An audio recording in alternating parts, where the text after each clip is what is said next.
महाराष्ट्र में सपा विधायक अबू आजमी की मुश्किलें कम होने का नाम नहीं ले रही हैं। वहीं दूसरी ओर बीजेपी नेता नवनीत राणा ने ऐसी डिमांड कर दी है जिससे ये पूरा मामला और ज्यादा भड़क सकता है।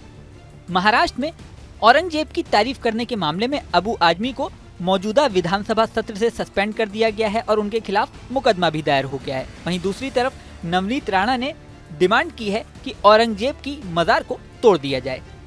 नवनीत राणा ने कहा कि आज जिस तरीके से अबू आजमी को सरकार ने विधानसभा से सस्पेंड किया है, बहुत अच्छा किया है।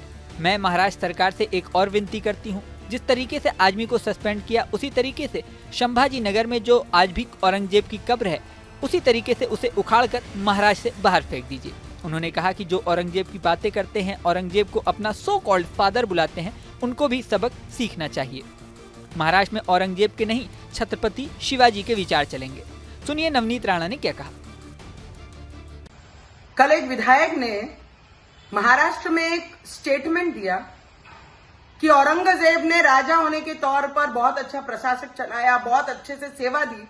तो उनको याद दिलाना चाहती हूँ कि जिस महाराष्ट्र में आप विधायक बनकर विधिमंडल में जाकर जो 5-5 साल बैठते हैं ना, उस महाराष्ट्र के राजा सिर्फ छत्रपति शिवाजी महाराज और संभाजी महाराज थे।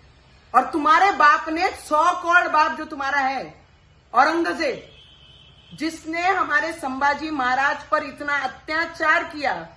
हम लोगों ने तो इतिहास पढ़ा है, पर जिन्होंने पढ़ा नहीं है ना, तुम जैसे लोगों ने जाकर एक बार थिएटर में छावा पिक्चर देखनी चाहिए कि तुम्हारे बाप ने हमारे भगवान के साथ, संभाजी महाराज के साथ क्या किया था। मैं इतना ही बोलना चाहूंगी, महाराष्ट्र गवर्नमेंट से एक विनती करूंगी, औरंगाबाद का नाम जिस तरीके से बदलकर हमारे भगवान संभाजी महाराज के नाम पे रखा है, जल्द से जल्द जो कब्र औरंगाबाद में औरंगजेब की है, वो उखाड़ के फेंक दीजिए और जिसे इतनी प्यारी है वो अपने घर में जाके वो कब्र सजा लीजिए। नवनीत राणा ने यह भी कहा कि अबू आजमी पर देशद्रोह का मुकदमा चलना चाहिए। उन्होंने उस औरंगजेब की तारीफ की जिन्होंने छत्रपति संभाजी महाराज को 40 दिनों तक प्रताड़ित किया। ऐसे व्यक्ति को अच्छा कहना महापाप और अपराध है। बता दें कि औरंगजेब के विवाद में अबू आजमी को महाराष्ट्र विधानसभा से तो सस्पेंड कर ही दिया गया है, उनके खिलाफ मुकदमा भी दायर किया गया है। महाराष्ट्र सरकार में मंत्री चंद्रकांत पाटिल ने विधानसभा सत्र से अबू आजमी को सस्पेंड करने के लिए प्रस्ताव पेश किया था। वहीं बीजेपी नेता सुधीर मुनगंटीवार ने भी कहा है कि आजमी को विधायकी से हटाना चाहिए, न कि सिर्फ एक सत्र के लिए सस्पेंड करना चाहिए। उन्होंने कहा कि छत्रपति शिवाजी पूजनीय हैं और उनका अपमान करने वालों को हम आसानी से जाने नहीं दे सकते। दूसरी ओर अबू आजमी ने इस पूरे मामले पर कहा है कि मैंने शिवाजी और संभाजी महाराज के खिलाफ कभी नहीं बोला, मैं उनके खिलाफ बोलने के बारे में सोच भी नहीं सकता। उन्होंने कहा कि मेरे शब्दों को तोड़ मरोड़ कर दिखाया गया है।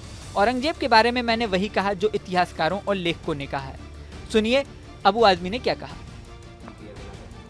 मैंने कोई बयान नहीं दिया, मैंने कोई प्रेस कॉन्फ्रेंस नहीं बुलाया। मैं जब असेंबली खत्म हुई बाहर निकला तो आप जैसे टीवी वालों ने मुझसे कहा कि आसाम के मुख्यमंत्री ने राहुल गांधी का मुआवजा जो है किया है औरंगजेब रहमतुल्लाह अलैह से किया है, तो क्या बोलना है आपका इस पे। तो मैंने वो जो हिस्टोरियन ने बोला है, मैंने उन हिस्टोरियन का नाम मैं आपको बोलता हूँ। वो इसमें देखिए सतीश चंद्रा जी हैं और अद्री कुरुस्की हैं, डॉक्टर राजीव दीक्षित, डॉक्टर राम पुनियानी, अवध ओझा साहब, मीना भार्गव, ये बहुत सारे लोग हैं हिस्टोरियन जो इन्होंने औरंगजेब के बारे में बोला है। मैंने वही बात दोहरा दिया, मैंने कोई प्रेस कॉन्फ्रेंस तो बोला नहीं था। अब इस बात को किस एंगल में ले जा रहा है, कैसे किया जा रहा है, मैंने इस पे कोई ऐसी चीज नहीं बोला है कि किसी महापुरुष का अपमान हो। मैं महापुरुषों का आदर करता हूँ, महापुरुषों का सम्मान करता हूँ और खासतौर से छत्रपति शिवाजी महाराज, छत्रपति शाहू महाराज, छत्रपति संभाजी महाराज, इन लोगों ने महाराष्ट्र नहीं बल्कि बहुत इंसाफ किया लोगों के साथ, हर धर्म के साथ किया है। मैं कैसे उनके खिलाफ बोल सकता हूँ। ये लोग जानबूझ करके ये जबरदस्ती की इशू खड़ा कर रहे हैं। अब इस पूरे मुद्दे पर क्या क्या सियासी रंग देखने को मिलते हैं, इस पर जनता की नजरें लगी हुई हैं। इस वीडियो में फिलहाल इतना ही। बने रहें न्यूज नेशन के डिजिटल प्लेटफॉर्म पर। न्यूज नेशन अब व्हाट्सएप पर खबरों के ताजा अपडेट के लिए न्यूज नेशन के इस QR कोड को स्कैन करें।